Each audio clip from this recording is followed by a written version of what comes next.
तुम्हाला मुख्यमंत्री लाडकी बहीण योजनेचा लाभ घ्यायचा आहे. नेमकं काय करावं लागेल, कोणती कागदपत्रे आवश्यक आहे, जाणून घ्या माहिती. मुख्यमंत्री लाडकी बहीण योजनेबद्दलची महत्त्वाची माहिती.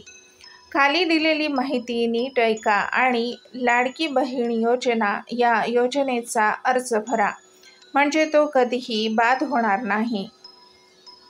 लाडकी बहीण योजना तर तुमचा अर्ज बाद होणार जर तुम्ही ही माहिती हमीपत्र नीट वाचले नाही, त्याचे नियम काय आहे हे जर ऐकले नाही तर तुमचा अर्ज बाद होऊ शकतो.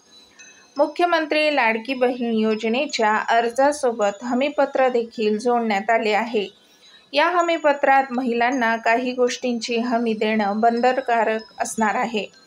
विशेष म्हणजे हे हमीपत्र वाचलं तर या योजनेबाबतच्या काही गोष्टी जास्त स्पष्टपणे समजतात. मुख्यमंत्री लाडकी बहीण योजनेचा अर्ज आता सोशल मीडियावर व्हायरल होत आहे. या अर्जासोबत हमीपत्र देखील जोडण्यात आले आहे. या हमीपत्रात महिलांना काही गोष्टींची हमी देणं बंधनकारक असणार आहे. विशेष म्हणजे हे हमीपत्र वाचलं तर या योजनेबद्दलच्या काही गोष्टी जास्त स्पष्ट समजतात. या योजनेचा लाभ ज्या महिलांना मिळेल त्यांच्यासाठी अनेक अटी ठेवण्यात आलेल्या आहेत. यातील महत्त्वाची अट म्हणजे लाभार्थी महिलेच्या कुटुंबाचं वार्षिक उत्पन्न हे 2.5 लाखापेक्षा जास्त नसावं.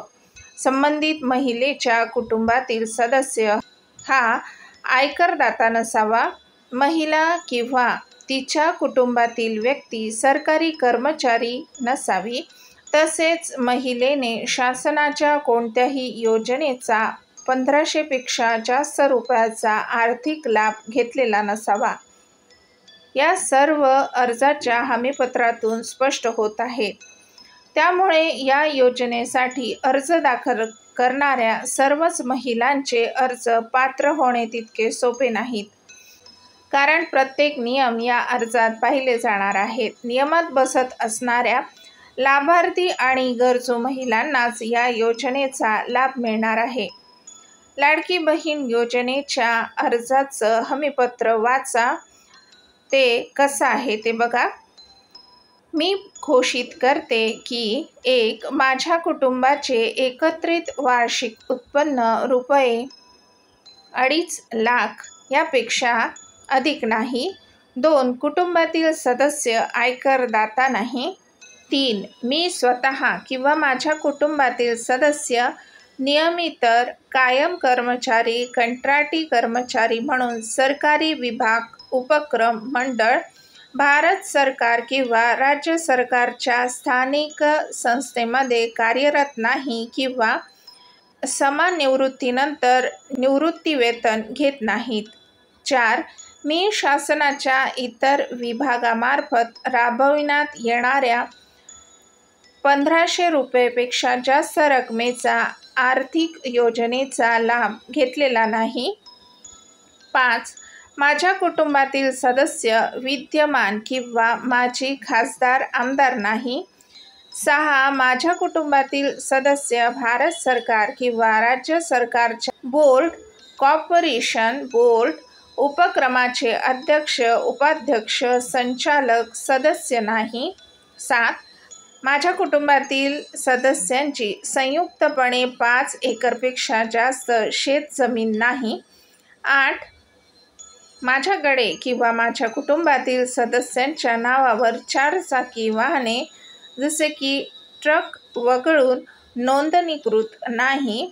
9. मी वरीलप्रमाणे घोषित करते की मुख्यमंत्री माझी लाडकी बहीण योजना संबंधित पोर्टल ॲपवर आधार क्रमांक आधारित प्रमाणीकरण प्रणालीसोबत स्वतःला प्रमाणित करण्यास आणि आधारित प्रमाणीकरणानंतर माझा आधार क्रमांक, बायोमेट्रिक किंवा टाईम पिन म्हणजेच OTP माहिती प्रदान करण्याची सहमती देण्यास माझी हरकत नसेल.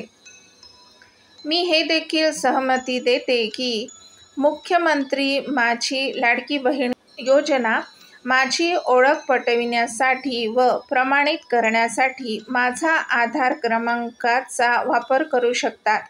मी केवळ शासकीय सेवा व योजनांचे लाभ प्राप्त करण्याच्या उद्देशाने अन्य राज्य किंवा केंद्र शासनाच्या विभागाशी माझे आधार KYC वर्णन पुरवण्यास सहमती देत आहे. अर्जदारांनी यानंतर सही करायची आहे. काही महत्त्वाच्या नोट आहेत. 1. उक्त प्रपत्र केवळ ऑनलाईन अर्ज दाखल करणाऱ्यांच्या हेतूने माहिती एकत्रित करण्याकरिता आहे. 2. अर्ज ऑनलाईन पद्धतीने सफलतापूर्वक प्रविष्ट झाल्यानंतर खालील पावती प्रदान करण्यात येईल. तसेच SMS WhatsAppद्वारा सुद्धा पाठविण्यात येईल. अर्ज दाखल झाल्यानंतर सदर पावती फाडून देण्यात येईल. अशाच प्रकारची वेगळी माहिती ऐकण्यासाठी माझ्या चॅनलला सबस्क्राईब करा. माझे व्हिडिओ जास्तीत जास्त शेअर करा आणि बेल आयकॉनवर क्लिक करा, म्हणजे नवीन येणाऱ्या व्हिडिओचे अपडेट तुम्हाला लगेच मिळतील. धन्यवाद. नमस्कार.